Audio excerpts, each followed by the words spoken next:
La ministre de la Santé l'a d'ailleurs annoncé ce matin sur nos antennes. Le nombre de tests disponibles devrait passer de 3 000 à 10 000 dans le courant de cette semaine. Il y aura en fait 3 types de tests différents avec chacun leurs avantages et leurs inconvénients. On voit tout ça en détail avec Mélanie Renda et Pierre Alterman. C'est avec cette sorte de grand coton-tige qu'est réalisé le test dit PCR. C'est le test de dépistage classique utilisé depuis le début de la crise de coronavirus en Belgique. Un prélèvement est effectué dans les cavités nasales, puis analysé en laboratoire. Les techniques de biologie moléculaire, donc de PCR, sont des techniques qui permettent de mettre en évidence l'ARN du virus, c'est-à-dire en quelque sorte sa carte génétique.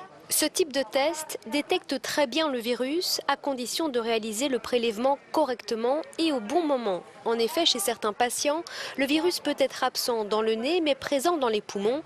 Il ne serait donc fiable qu'à 70%. Autre inconvénient, les résultats sont longs à obtenir, jusqu'à 5 heures d'analyse. C'est aussi le test le plus coûteux pour détecter le virus, environ 50 € pièce. Le deuxième test, utilisé pour dépister le Covid-19, est celui qu'on appelle antigène rapide. Il a été développé il y a quelques semaines à peine dans une entreprise de Gembloux.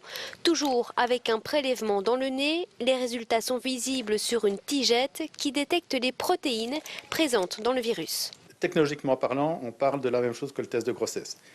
Évidemment, le test de grossesse est fonctionnalisé avec des réactifs qui vont permettre d'aller détecter une hormone qui apparaît au moment de la grossesse. Nous, notre dispositif de test qui est ici dans le tube est fonctionnalisé avec des réactifs qui vont reconnaître le virus. Taux de fiabilité, 60%. Il sera utilisé pour faire un premier tri des patients. Il donne un résultat en 15 minutes et son coût est moindre, 12 € l'unité. Enfin, dernier test dit sérologique. Il analyse le sang et cherche à trouver d'éventuels anticorps. L'organisme va réagir pour se protéger, il va produire des anticorps. Et donc il faut le temps avant que ces anticorps apparaissent dans le sang. Il faut en effet une dizaine de jours entre l'infection et la fabrication d'anticorps. L'analyse de sang est rapide, environ 15 minutes.